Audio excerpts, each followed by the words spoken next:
Hello students, I am Dr. A.S. Kandhare, Head, Botany Department, KMC College, Khopoli. आज आपण corona व्हायरसबद्दल थोडक्यात माहिती घेणार आहोत की ही करोना व्हायरस नेमकं काय आहे. करोना व्हायरसमुळं सध्या जगावरती एक प्रकारचं संकट आलेलं आहे. त्यामुळे ह्या व्हायरसबद्दल आपण थोडक्यात माहिती घेणार आहोत. Corona virus. सर्वप्रथम आपण बघणार आहोत की व्हायरस म्हणजे काय. या ठिकाणी व्हायरसचा अर्थ होतो विषाणू. मराठीमध्ये त्याला विषाणू म्हणतात. दोन प्रकारचे सूक्ष्म जीवाणू आपल्याला साधारणतः या ठिकाणी या व्हायरसच्या अनुषंगाने मांडता येतील. एक आहे विषाणू आणि दुसरा आहे जीवाणू. तर या ठिकाणी जीवाणू म्हणजे बॅक्टेरिया आणि विषाणू म्हणजे व्हायरस. तर व्हायरसला मराठीमध्ये विषाणू असं म्हणतात. या ठिकाणी थोडक्यात व्हायरस म्हणजे काय सांगितलेलं आहे. Virus is a acellular sub microscopic entity containing nucleic acid, protein and lipid or only protein. म्हणजे व्हायरस हे असेल्युलर आहे, म्हणजे अपेशीय आहे. पेशी नाही आहे ती किंवा सेल नाही आहे, त्यामुळे त्याला असेल्युलर असं म्हटलेलं आहे. इट इज सब मायक्रोस्कोपिक, म्हणजे मायक्रोस्कोपमधून, साध्या मायक्रोस्कोपमधून आपल्याला व्हायरस बघता येत नाही, म्हणून त्याला सब मायक्रोस्कोपिक असं म्हटलेलं आहे. इलेक्ट्रॉन मायक्रोस्कोपमध्ये ह्याचं रचना आपल्याला बघता येते. It is transitory entity of nature existing as living and non living.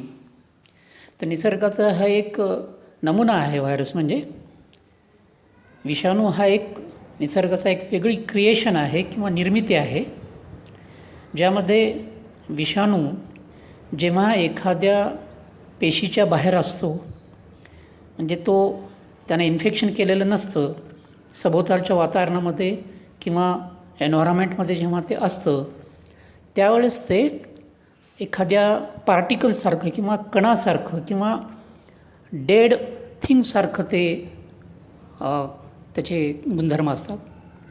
पण जेव्हा व्हायरस किंवा विषाणू जेव्हा एखाद्या पेशीमध्ये प्रवेश करतो, त्यावेळेस तो जिवंतपणाची लक्षणं दाखवतो. त्यामुळे त्याला म्हटलेलं transitory entity. It is inactive outside of a host living cell with active nucleic acid and living inside a living host sale.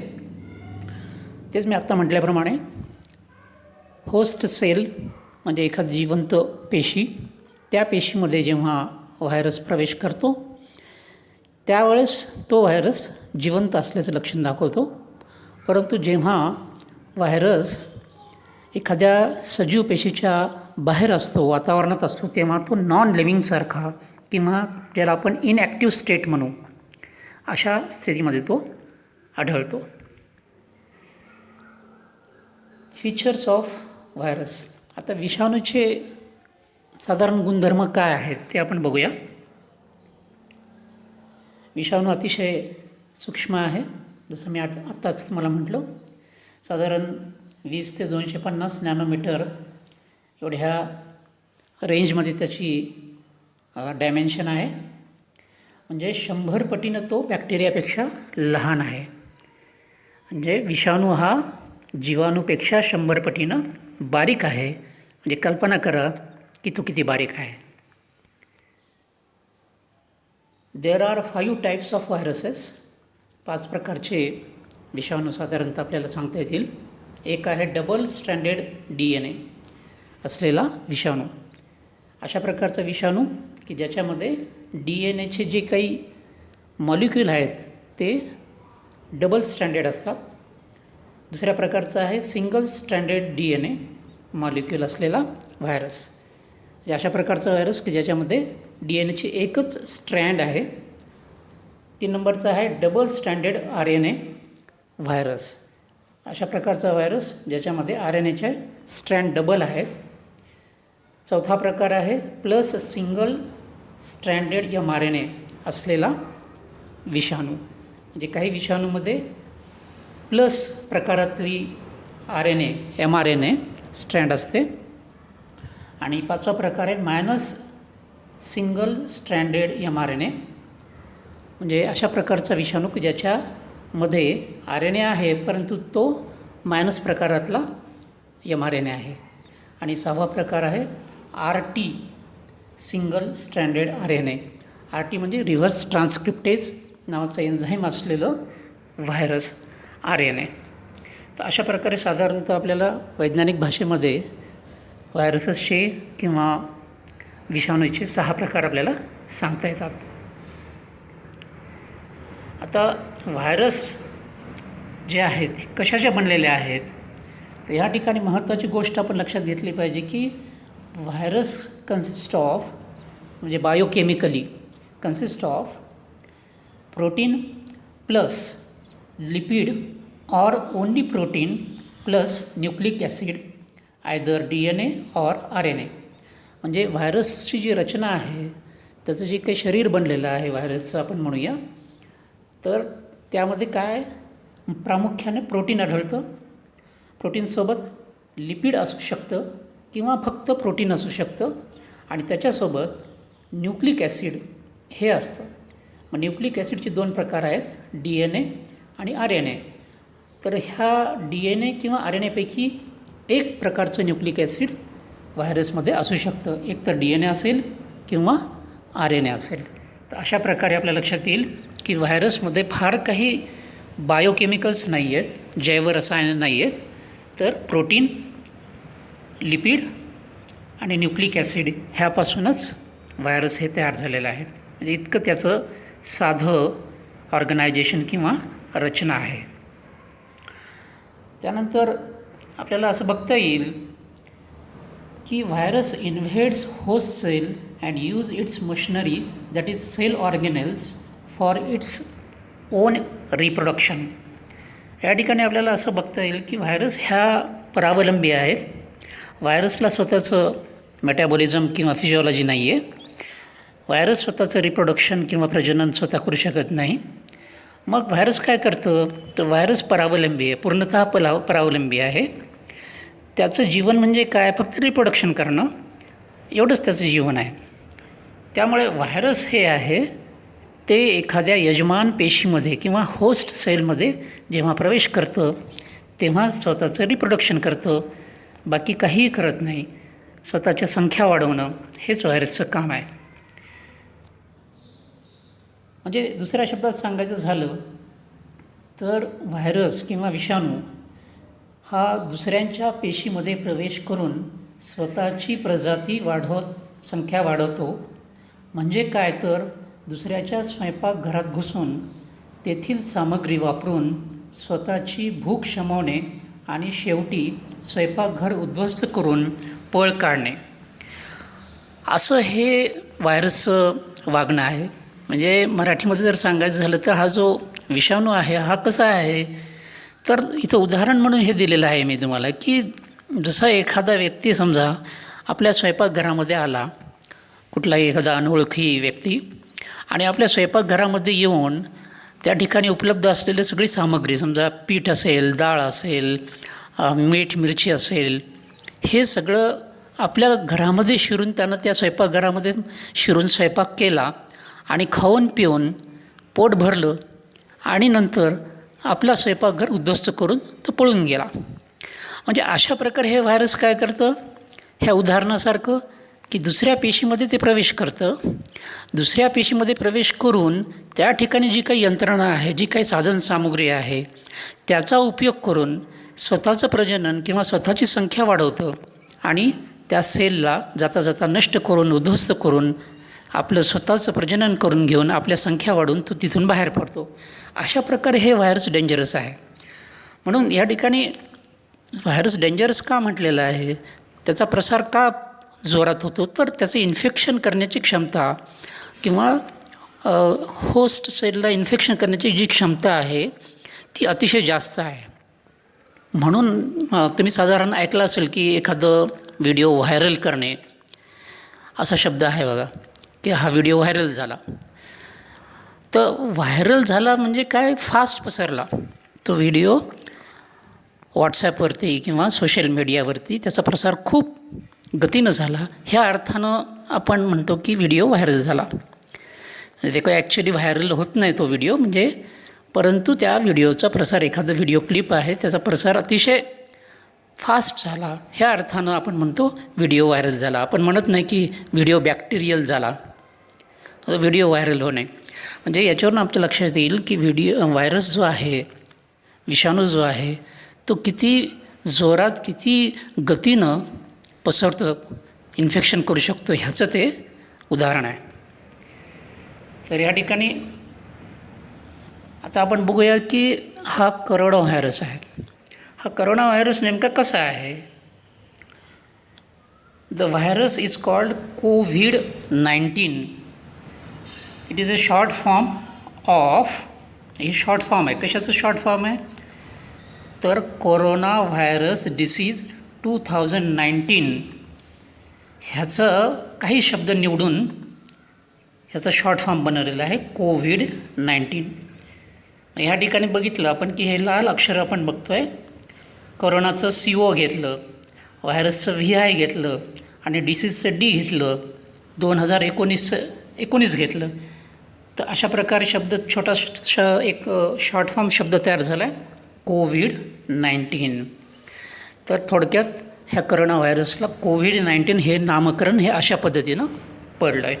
त्यामुळे करोना व्हायरसला COVID-19 असं पण म्हणतात. त्यानंतर the virus is also called SARS-CoV-2. हे सार्स म्हणजे काय? तर सार्सचा long form आहे सिव्हिअर ॲक्यूट रेस्पायरेटरी सिंड्रोम. म्हणजे ह्या ठिकाणी आपण सिव्हिअरचा म्हणतो तीव्र, ॲक्यूट म्हणजे अतिशय जास्त प्रमाणातला, रेस्पायरेटरी सिंड्रोम म्हणजे श्वसन मार्गावरती होणारं ह्याचं इन्फेक्शन, त्यावरून त्याला सिव्हिअर ॲक्यूट रेस्पायरेटरी सिंड्रोम. त्या ठिकाणी पुन्हा सिव्हिअरचं S, ॲक्यूटचं A, रेस्पायरेटरीचं R आणि सिंड्रोमचं S घेऊन सार्स हा शब्द तयार झाला आहे. आणि कोरोनाचं COV घेतलेलं आहे आणि हे 2 त्याला एक आकडा दिलेला आहे कोरोना. तर अशा प्रकारे SARS-CoV-2 हे पण नाव आहे त्याला, करोना व्हायरसला. The virus cause acute respiratory trouble. हे सगळ्यात महत्त्वाचं आहे की ह्या ठिकाणी ही जी करोना व्हायरस आहे ही श्वसन मार्गावरती किंवा लंग्सवरती आणि लंग्सशी रिलेटेड असलेल्या, फुफ्फुसाशी संबंधित असलेल्या अवयवांवरती अटॅक करते, त्याला इन्फेक्शन करते. म्हणून ह्याला रेस्पायरेटरी डिसीज आपण म्हणू शकतो. त्यानंतर आता करोना व्हायरस मॉर्फॉलॉजी म्हणजे करोना व्हायरस आपल्याला नेमकं कसं दिसतं त्याविषयी थोडक्यात बघूया आपण. या ठिकाणी बघा, हे करोना व्हायरसचे ही फोटो आहे, ही थोडंसं इमेज ज्याला आपण म्हणू. अगदी बघा आपल्याला कशी कलरफुल इमेज आहे बघा. ज्याप्रमाणे संक्रांतीमध्ये तिळगुळ असतं बघा, एक साखरेपासून बनवलेला तीळ असतो बघा, तशा त्या तिळासारखंच ह्याचा आकार दिसतो आहे की नाही. तीळ संक्रांतीला आपण तिळगुळ वगैरे वाटतो, त्या साखरेचा जो तीळ असतो त्या तिळासारखा ह्याचा आकार आहे. The virus is gorgeously attractive ball like with dots and projections. तर अतिशय म्हणजे आकर्षक, रंगीबेरंगी अशा प्रकारचं हे दिसतं आहे या ठिकाणी हे व्हायरस. आणि अट्रॅक्टिव्ह आहे आणि त्याच्यावरती काही प्रोजेक्शन्स आहेत, म्हणजे वर असे काटे काटे आल्यासारखं दिसतं. The size of the virus is approximately 120 nanometres. ही त्याची ॲप्रॉक्सिमेट साईज आहे. The virus is zoonotic, that is transmissible from animal to humans. तर ह्या ठिकाणी हा शब्द वापरलेला आहे बघा, म्हणजे हा महत्त्वाचा शब्द आहे. झूनॉटिक. तर हा झूनॉटिक म्हणजे काय, तर ही जी व्हायरस आहे ही ॲनिमल टू ह्युमन असं स्प्रेड होऊ शकते. म्हणजे प्राण्यांकडून मानवाकडे ही व्हायरस इन्फेक्शन करू शकते, संक्रमण तिचं होऊ शकते, म्हणून तिला म्हटलेलं आहे झूनॉटिक. त्यानंतर त्या व्हायरसचं थोडक्यात वेगळ्या पद्धतीची ही मॉर्फॉलॉजी आहे. या ठिकाणी स्पाईक प्रोटीन ब्रॅकेटमध्ये यस लिहिलं आहे, त्याला पेप्लोमर्स असं म्हणतात. त्यानंतर मेम्ब्रेन प्रोटीन, त्याला यम म्हटलेलं आहे. त्यानंतर न्यूक्लिओ प्रोटीन, त्याला N+RNA म्हटलेलं, म्हणजे न्यूक्लिक ॲसिड आणि प्रोटीन असं ते कॉम्बिनेशन आहे. म्हणजे RNA प्लस न्यूक्लिक ॲसिड, म्हणजे त्याला न्यूक्लिओ प्रोटीन असं म्हटलेलं आहे. त्यानंतर हेमॅग्लुटेनिन नावाचं पण त्या ठिकाणी एक बायोकेमिकल आहे. एनोलोप ग्लायकोप्रोटीन ई आहे. म्हणजे अशा प्रकारचं प्रोटीन प्लस लिपिड प्लस काही कार्बोहायड्रेट याचं मिश्रण त्या ठिकाणी त्याच्या बॉडीवरती आहे. आणि हा सेंटरला त्या ठिकाणी त्याचा RNA आहे बघा, न्यूक्लिओ प्रोटीन N म्हटलेलं आहे त्याला. हा RNA हे सगळ्यात घातक RNA. या ठिकाणी तुमच्या लक्षात येईल की RNA जो आहे या ठिकाणी हा RNA हा महत्त्वाचा आहे. तर हा RNA जो आहे हा इन्फेक्शन करणारा महत्त्वाचा घटक आहे RNA. त्यानंतर या ठिकाणी बघा आणखी थोडीशी एक वेगळी इमेज आहे. या ठिकाणी पण दाखवलं आहे स्पाईक ग्लायकोप्रोटीन यस. त्यानंतर यम प्रोटीन दाखवलेलं आहे हिरव्या रंगातलं. त्यानंतर हिमॅग्लुटिनिन इस्टरेज, तेच आपण ज्या आधीच्या फिगरमध्ये बघितलं ते हिमॅग्लुटिनिन इस्टरेज डायमर ब्रॅकेटमध्ये HE लिहिलेलं आहे. हे त्या ठिकाणी प्रोटीन्स आहे, कॉम्प्लेक्स प्रोटीन. त्यानंतर एन्व्हलप आहे, लिपिड बायलेअर म्हटलेलं आहे बघा, या ठिकाणी एन्व्हलप आहे. आणि त्यानंतर सेंटरला RNA अँड N प्रोटीन म्हटलेलं आहे, म्हणजे न्यूक्लिक ॲसिड आणि त्याच्यासोबत प्रोटीन आहे आणि ई प्रोटीन. तर ह्या ठिकाणी तुमच्या लक्षात येईल की ह्या व्हायरसमध्ये प्रामुख्यानं काय दिसतं आहे, प्रोटीन, लिपिड आणि nucleic acid that is RNA. अशा प्रकारे म्हणजे प्रमुख घटक काय आहेत ह्याच्यामध्ये, तर प्रमुख घटक आहेत प्रोटीन, लिपिड आणि RNA. हे ह्या व्हायरसचे प्रमुख घटक आहेत.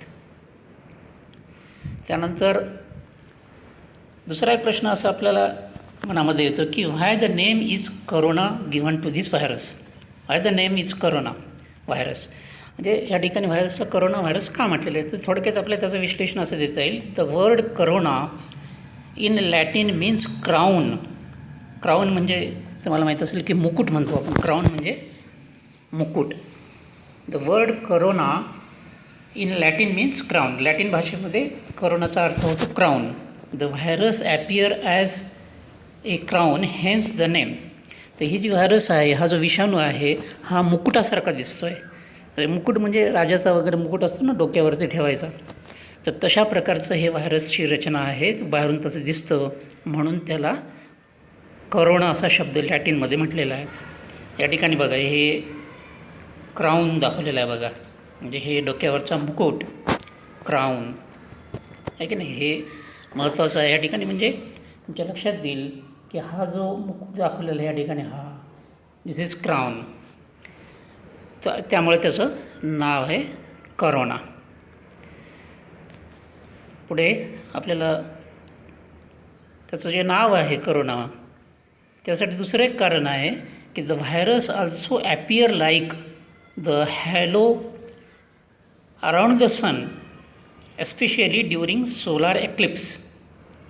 Hence the name of the virus is corona virus.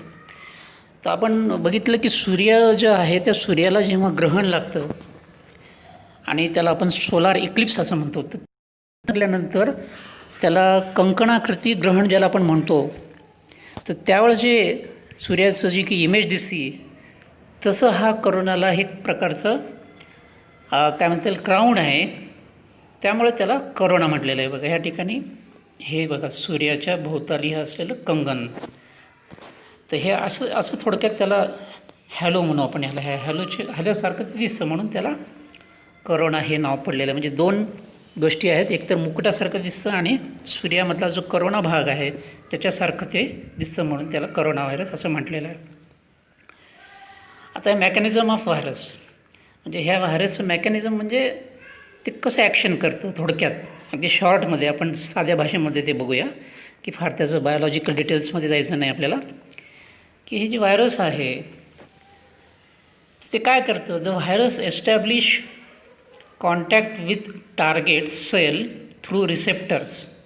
Virus has a receptor and host cell also has a receptor. तर या ठिकाणी एक गोष्ट लक्षात घेतली पाहिजे की व्हायरस जेव्हा इन्फेक्शन करतं, हा विषाणू जेव्हा शरीराच्या संपर्कात येतो, शरीराच्या सेलच्या संपर्कात येतो, त्यावेळेस त्या व्हायरसवरती काही रिसेप्टर असतात आणि आपल्या सेलवरती काही रिसेप्टर्स असतात. तर या ठिकाणी दोन गोष्टी लक्षात ठेवल्या पाहिजे की व्हायरल रिसेप्टर्स आणि होस्ट सेल रिसेप्टर्स ह्याचं मॅचिंग होतं. म्हणजे व्हायरसकडे एक प्रकारचे रिसेप्टर्स आहेत आणि आपल्या बॉडीच्या ज्या सेल्स आहेत त्यांच्याकडे पण रिसेप्टर आहे. हे जे रिसेप्टर्स आहेत, व्हायरसचं रिसेप्टर आणि होस्ट सेलचा म्हणजे आपल्या बॉडी सेलचा रिसेप्टर, हे मॅच होतात आणि मग त्या ठिकाणी व्हायरसला इन्फेक्शन करायला वाव मिळतो. Matching of virus and host cell receptors start infection.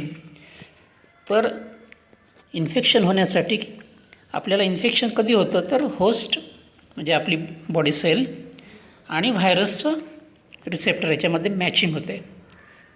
म्हणजे थोडक्यात म्हणजेच व्हायरस व मानवी पेशी यांचं एक प्रकारे हस्तांदोलन होतं, ओळख पटते आणि गळाभेट होतं.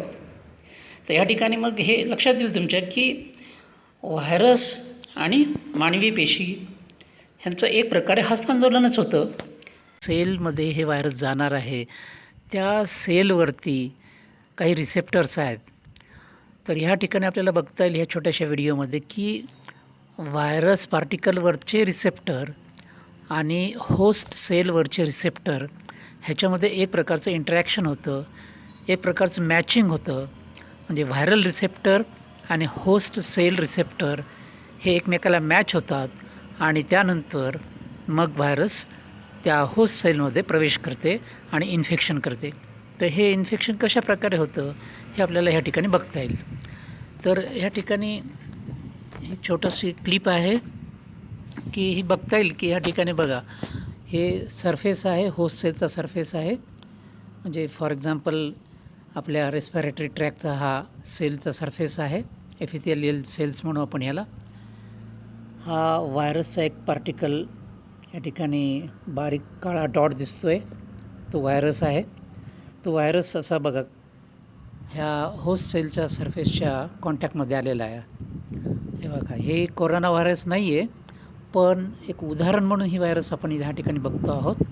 चेंडूसारखी दिसणारी ही व्हायरस आहे, फिरते आहे आणि नेमकं होस्टच्या सरफेसवरती कुठल्या सेलबरोबर कॉन्टॅक्ट येईल ते सर्च करते. बघा, या ठिकाणी एका रिसेप्टरबरोबर ह्या व्हायरसचा जो काही रिसेप्टर आहे तो ह्या होस्ट सेलच्या रिसेप्टरबरोबर संपर्कात आलेला आपल्याला या ठिकाणी बघायला मिळेल. ह्या ठिकाणी बघा, हा व्हायरसचा रिसेप्टर आणि ह्याच्या खाली ह्या ठिकाणी हा होस्ट सेलचा रिसेप्टर. तर ह्याला हा कॉन्टॅक्ट झालेला दिसतो. म्हणजे व्हायरस पार्टिकलवरती हे जे काही ग्लायकोप्रोटीन्स वगैरे असतात ते ग्लायकोप्रोटीन्स रिसेप्टर आणि होस्ट सेलचे रिसेप्टर ह्याच्यामध्ये संपर्क आला की हे व्हायरस त्या ठिकाणी इन्फेक्शन करायला सुरुवात करतं. तर हे या ठिकाणी हे आपल्याला बघायला मिळेल. आता ही जी व्हायरस आहे, आता ही व्हायरस आता होस्ट सेलमध्ये करेल. या ठिकाणी व्हायरसचा सरफेस आहे, व्हायरल सरफेस प्रोटीन दाखवलेले आहेत आणि सेल रिसेप्टर हे बघा, हे मॅचिंग झालेलं आहे. व्हायरसचा रिसेप्टर आणि सेलचा रिसेप्टर मॅच झाला आहे आणि आता ती व्हायरस होस्ट सेलमध्ये प्रवेश करते बघा. हे बघा, मध्ये गेली ती व्हायरस, होस्ट सेलमध्ये प्रवेश केला. अशा प्रकारे हे या ठिकाणी तुम्हाला लक्षात येईल की असं मॅचिंग होतं आणि इन्फेक्शन होतं. छोट्याशा क्लिपमध्ये आपण बघितलं की विषाणू कशा प्रकारे आपल्या फुफ्फुसामध्ये प्रवेश करतो. त्या ठिकाणी व्हायरल रिसेप्टर आणि आपल्या सेलचे जे रिसेप्टर आहेत मानवी सेलचे, त्याच्यामध्ये मॅचिंग होते आणि व्हायरस लंग्समध्ये प्रवेश करतो. पुढे काय होतं मग? पुढे त्या ठिकाणी virus invades respiratory tract through epithelial cell. Epithelial cell नावाच्या काही पेशी आपल्या श्वसन मार्गामध्ये असतात, त्या ठिकाणी तो प्रवेश करतो. प्रवेश केल्यानंतर it causes inflammation of the cells, म्हणजे सेलमध्ये सगळं मेटाबॉलिझम बिघडून टाकतो. तो व्हायरस आपल्या सेलला त्रास देतो किंवा डिसीज निर्माण करतो, त्याला आपण इन्फ्लॅमेशन असं म्हणतो. आणि त्या ठिकाणी इन्फ्लॅमेशन झाल्यामुळे काय होतं, तर there is accumulation of mucus in the lung cells, cause oxygen deficiency and further complication. म्हणजे त्या ठिकाणी काय होतं की म्युकस म्हणजे एक प्रकारचा चिकट द्रव पदार्थ आपल्या फुफ्फुसाच्या आतमध्ये, स्पेशली अल्व्हिओलाय नावाचा एक भाग आहे, अल्व्हिओलायमध्ये त्या ठिकाणी चिकट द्रव पदार्थ तयार होतो आणि त्यामुळे श्वासमार्गामध्ये अडथळा निर्माण होतो. तो चिकट द्रव पदार्थ तयार झाल्यामुळे हा चिकट द्रव पदार्थ मग श्वसनमार्गामध्ये अडथळे निर्माण करतो व ऑक्सिजन कमी पडतो. तर हे कशा प्रकारे होतं, तर त्याचा एक आपण छोटीशी क्लिप बघूया. या व्हिडिओ क्लिपमध्ये आपल्याला बघता येईल की करोना व्हायरस आणि होस्ट सेल ह्याच्यामध्ये कशा प्रकारचे इंटरॅक्शन होते. करोना व्हायरसच्या पृष्ठभागावरती, सरफेसवरती काही रिसेप्टर्स आहेत आणि होस्ट सेलच्या म्हणजेच आपल्या श्वसनमार्गातल्या ज्या काही पेशी आहेत, सेल्स आहेत, त्याच्यावरती पण काही रिसेप्टर्स आहेत. तेव्हा व्हायरसचे रिसेप्टर आणि होस्ट सेलचे रिसेप्टर म्हणजेच रेस्पिरेटरी ट्रॅक्टचे रिसेप्टर ह्याच्यामध्ये इंटरॅक्शन कशी होते ते आपल्याला ह्या ठिकाणी बघता येईल.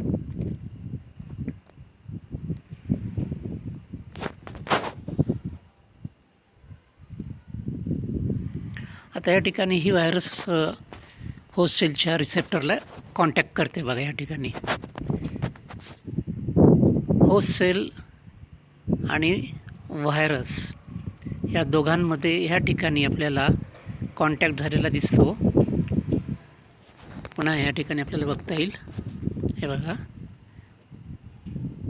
ह्या ठिकाणी होस्ट सेल आणि व्हायरस याच्यामध्ये जे रिसेप्टर्स आहेत, ह्या व्हायरसच्या सरफेसचे रिसेप्टर आणि होस्ट सेलचे हे पिवळ्या रंगात दिसणारे रिसेप्टर हे एकमेकाला मॅच झाले आणि अशा प्रकारे मॅच झाल्यावरती ही इंटरॅक्शन या ठिकाणी आपल्याला सुरू झालेली दिसते आणि व्हायरस या ठिकाणी हळूहळू कसा प्रवेश करतो ते पण आपल्याला बघता येईल.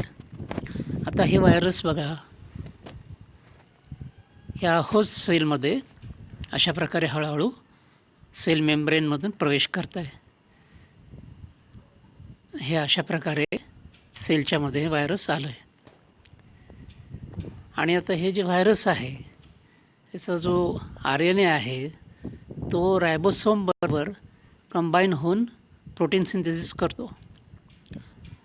होस्ट सेलचा रायबोसोम वापरला जातो आणि प्रोटीन तयार होतं आणि हे प्रोटीन जे आहे हे गॉल्जी बॉडीजच्या साह्यानं प्रोसेस केलं जातं आणि प्रोटीन हे होस्ट सेलच्या सरफेसवरती ॲक्युमुलेट होतात, जमा होतात आणि मग हे अशा प्रकारे बडिंग होते आणि व्हायरस नवीन तयार होते.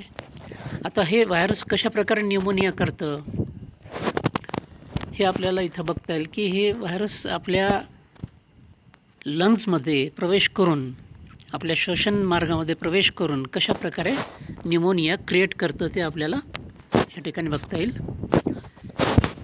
तर या ठिकाणी हे आपले लंग्स, फुफ्फुसं, त्याचे दोन भाग आणि हे अशा प्रकारे फुफ्फुस पंपिंग होतं आहे. त्याला ट्रकिया नावाचा एक भाग आहे, त्याच्या खाली ट्रकियाच्या खाली ब्रॉन्किया आहेत, ब्रॉन्कियाच्या पुढे ब्रॉन्किओल्स आहेत आणि ब्रॉन्किओलच्या पुढे बारीक सॅक्स किंवा पिशव्या आहेत, त्याला अल्व्हिओलाय असं म्हणतात. हे शेवटचं अल्व्हिओलाय आहे.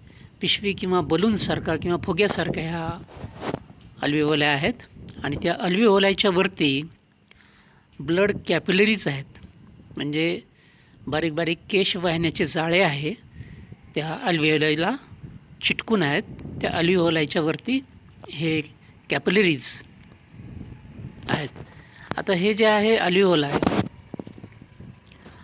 या बलून लाईक किंवा फुग्यांसारखे जे काही अल्व्हिओलाय आहेत त्याच्यामध्ये हवा येते आपण जेव्हा श्वसन करतो तेव्हा, आणि त्या हवेमधलं ऑक्सिजन ह्या बारीक बारीक केशवाहिन्या किंवा ब्लड कॅपिलरीज आहेत, त्या कॅपिलरीजमध्ये जे काही हिमोग्लोबिन आहे त्याच्याबरोबर तो ऑक्सिजन कंबाईन होतो.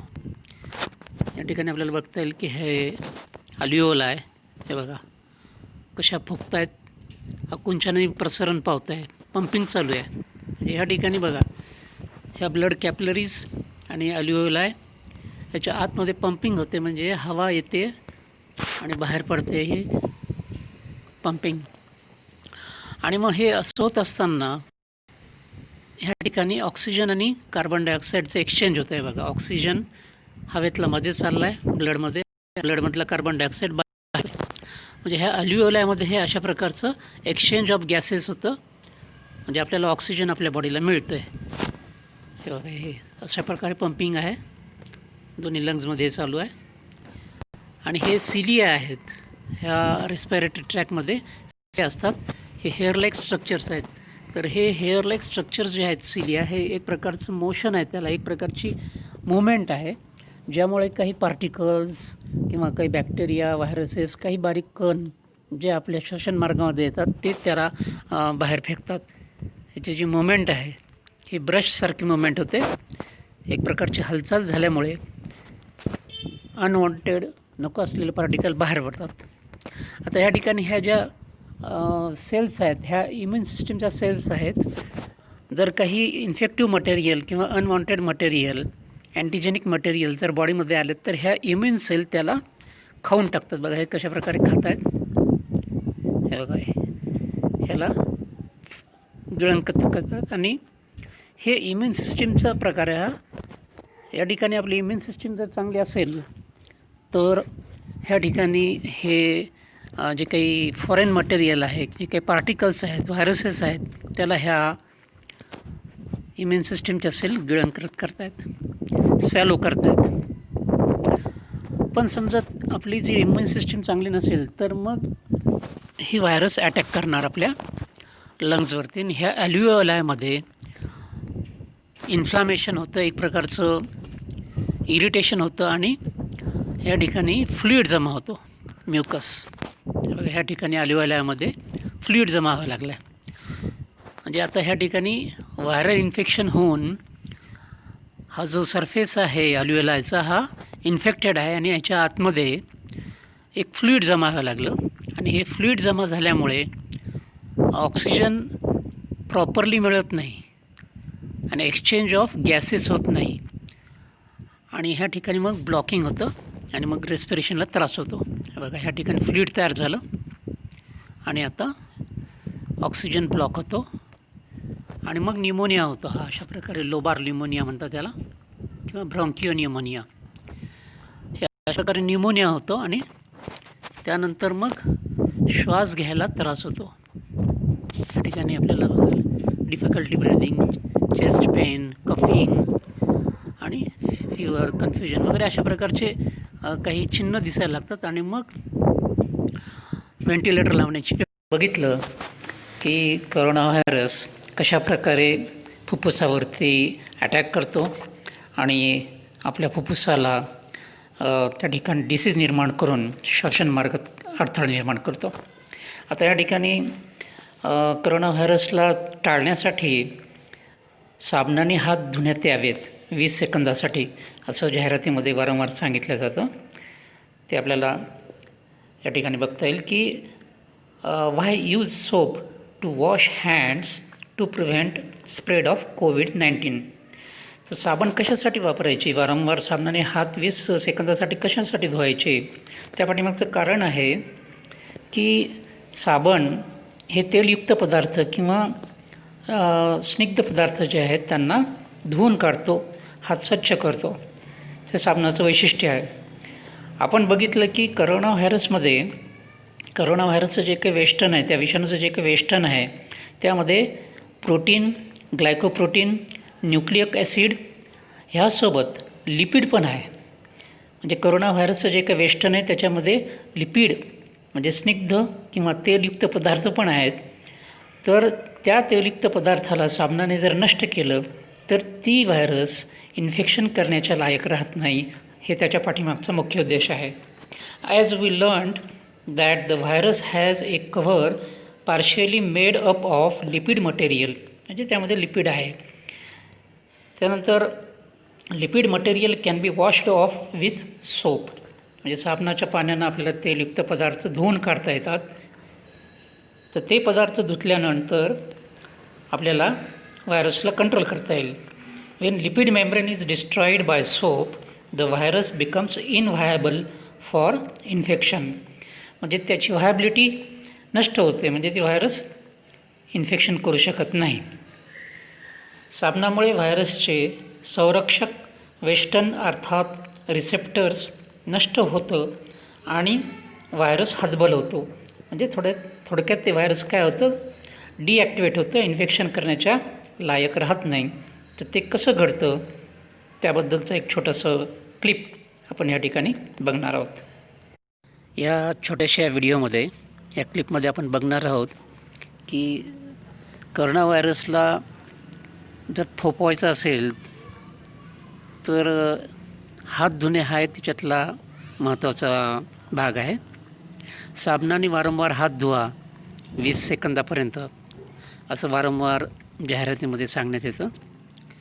तर या ठिकाणी साबणाचा आणि व्हायरसचा काय संबंध आहे, तर आपल्याला माहिती आहे की साबण साधारणतः तेलयुक्त पदार्थ साफ करते.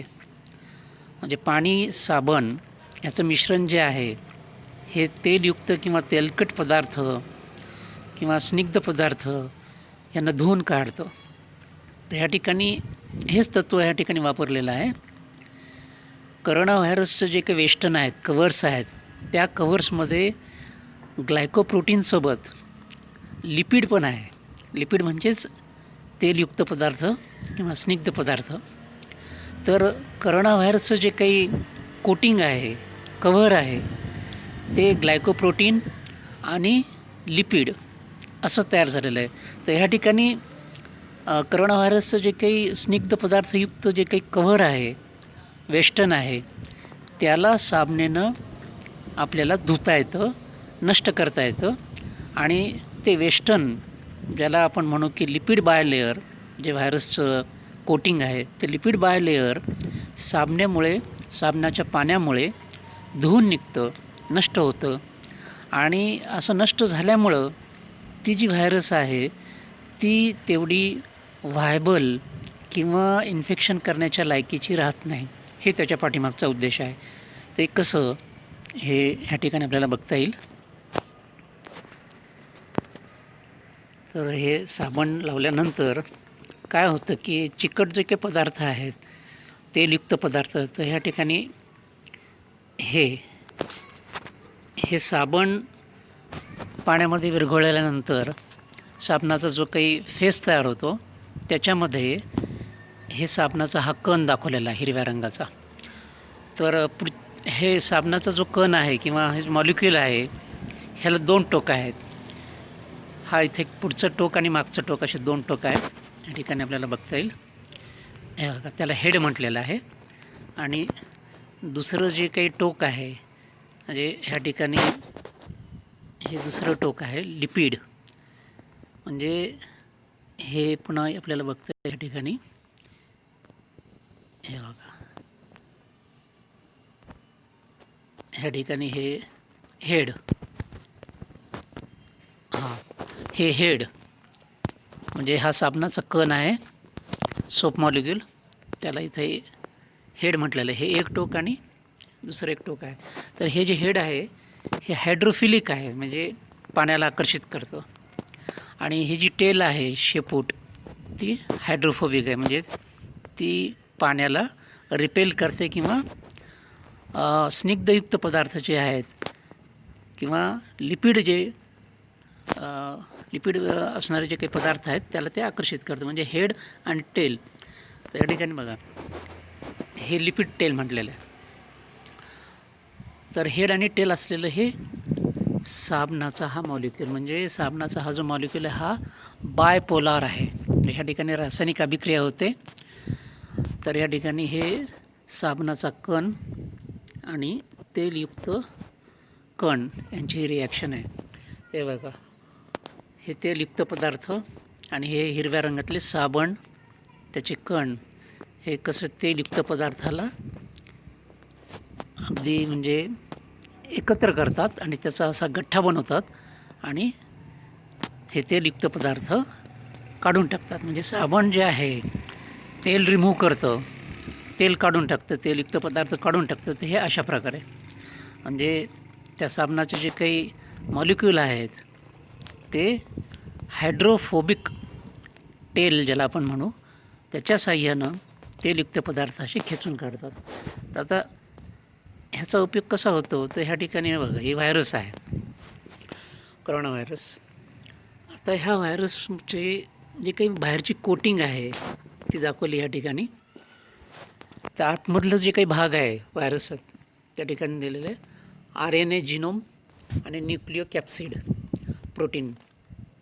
तर RNA आणि प्रोटीन हा एक भाग झाला. त्यानंतर हा दुसरा भाग महत्त्वाचा ज्याला म्हटलेलं आहे लिपिड बायलेयर मेम्ब्रेन. तर हे बघा हे RNA जिनोम आणि न्यूक्लिओ कॅप्सिड किंवा न्यूक्लिओ प्रोटीन जे आहे त्याच्या बाहेर लिपिड बायलेयर, म्हणजे लिपिड म्हणजे तेलयुक्त पदार्थाचा लेअर आहे बघा. म्हणजे हा इथे आपल्याला असं बघता येईल, हे लिपिड बायलेयर. हे बघा ह्या ठिकाणी हे लिपिड आहे, तेलयुक्त कव्हरिंग आहे व्हायरसला, हे तेलयुक्त कव्हरिंग आहे. तर त्यानंतर आणखी आहे हे स्पाइक प्रोटीन म्हटलेलं आहे, त्यानंतर मेम्ब्रेन प्रोटीन म्हटलेलं आहे. म्हणजे हे त्याचे विविध भाग आहेत. तर महत्त्वाचं जे आहे ते लिपिड बायलेयर मेम्ब्रेन, हे तेलयुक्त पदार्थ लिपिड बाय मेम्ब्रेन, हे काय लिपिड बायलेयर मेम्ब्रेन हे महत्त्वाचं आहे. आता ह्या ठिकाणी जर बघितलं तर हे लिपिड बायलेयर मेम्ब्रेन जे आहे हे अशा प्रकारे आपल्याला बघता येईल. आणि हे लिपिड बायलेयर मेम्ब्रेन जे आहे त्याच्यामध्ये हे अशा प्रकारचे हे लिपिड, हा व्हायरसच्या वेष्टनावरचा भाग आहे, हे लिपिड आहे, त्याला हायड्रोफिलिक हेड म्हटलेलं आहे आणि हायड्रोफिलिक दोन हेड आहेत. आणि हे जे आहे हायड्रोफोबिक टेल्स आहेत ह्याला. तर हे जे काही हायड्रोफिलिक हेड आहेत ते पाण्याबरोबर रिॲक्ट होतात. हे कशा प्रकारे बघा, आता हे हिरव्या रंगातले हे जे आहेत सोपचे मॉलिक्यूल, हे हिरव्या रंगातले सोपचे मॉलिक्यूल हे व्हायरसच्या लिपिड बायलेअरसोबत रिॲक्ट होत आहेत. हे बघा हे कशा प्रकारे साबणाचे जे हिरव्या रंगातले कण आहेत ते ब्राऊन कलरच्या लिपिड बायलेअर जे व्हायरसचा भाग आहे त्याच्याशी रिॲक्ट होत आहेत आणि त्याला एका गठ्ठ्यामध्ये बांधत आहेत, त्याला मायसेल असं म्हणतात. हे बघा हे असा हे सगळे आता साबणाचे जे कण आहेत त्यांनी हिरव्या रंगाचे हे जे काही कण आहेत साबणाचे त्यांनी हे व्हायरसचे जे काही लिपिडचे कण आहेत त्यांना ते एकत्र केलेलं आहे आणि काढून टाकलेलं आहे बघा. म्हणजे सरफेसवरून हा लिपिड बायलेअर नष्ट झालेला आहे. म्हणजे एक प्रकारचा हा गठ्ठा बनवलेला आहे आणि हा गठ्ठा बनवल्यानंतर ह्याला म्हणतात मायसेल. आता हे काढून टाकलं बघा, हे साबणामुळे हा लेअर आहे निघून चालला आहे. म्हणजे हा जो थर आहे व्हायरसचा हा निघून गेला आणि ह्या अशा प्रकारे बघा त्या व्हायरसचं जो वेष्टन आहे ते नष्ट झालं आहे आणि अशा प्रकारे आपल्याला लक्षात येईल की हे व्हायरस अशा प्रकारे आपल्याला कंट्रोल करता येतं. तर आपण बघितलं की साबणामुळे करोना व्हायरस वेष्टन जे आहे लिपिड बायलेअर ते कशा प्रकारे नष्ट होतं आणि ती व्हायरस इनइफेक्टिव्ह होते. तर अशा प्रकारे हे करोना व्हायरसवरचं एक छोटंसं प्रेझेंटेशन आहे. ते आपण बघितल्याबद्दल आपलं धन्यवाद. जाता जाता या ठिकाणी एक कोटेशन आहे. रोझलिंड फ्रँकलिन नावाची एक वैज्ञानिक होती, बायोलॉजिस्ट, क्रिस्टलोग्राफर होती. तर तिचं हे कोटेशन आहे. ते जर आपण बघितलं तर तुम्हाला लक्षात येईल की वैज्ञानिक दृष्टिकोन हा अतिशय महत्त्वाचा आहे. कारण सध्या करोना व्हायरसच्या प्रसारामध्ये काही लोकांमध्ये वैज्ञानिक दृष्टिकोन नसल्याचं जाणवतं आणि त्यामुळे काही अंधश्रद्धा त्या ठिकाणी आपल्याला दिसतात. म्हणून हे कोटेशन आहे रोझलिंड फ्रँकलिनचं. Science and everyday life cannot and should not be separated. तर अगदी अर्थपूर्ण अशा प्रकारचं हे कोटेशन आहे. कारण विज्ञान आणि दररोजचं आपलं आयुष्य हे आपण वेगळं करू शकत नाही. कारण विज्ञान आणि दैनंदिन जीवन हे एकमेकाच्या सोबतच पाहिजे. वैज्ञानिक दृष्टिकोन जर असेल आपल्याकडे तर आपण आपलं आयुष्य चांगल्या पद्धतीने जगू शकतो. हे आपल्याला ह्या ठिकाणी लक्षात घेतलं पाहिजे. कुठल्याही प्रकारे अंधश्रद्धा किंवा अवैज्ञानिक गोष्टी ह्या आपण मनामध्ये ठेवल्या नाही पाहिजे. कायम आपण सायंटिफिक ॲटिट्यूड हा बाळगला पाहिजे, तरच आपण आयुष्यामध्ये व्यवस्थित जगू शकतो. हे प्रेझेंटेशन बघितल्याबद्दल आपले धन्यवाद. काही याच्यामध्ये जर त्रुटी असतील, चुका असतील तर कृपया मला कळवाव्यात. धन्यवाद.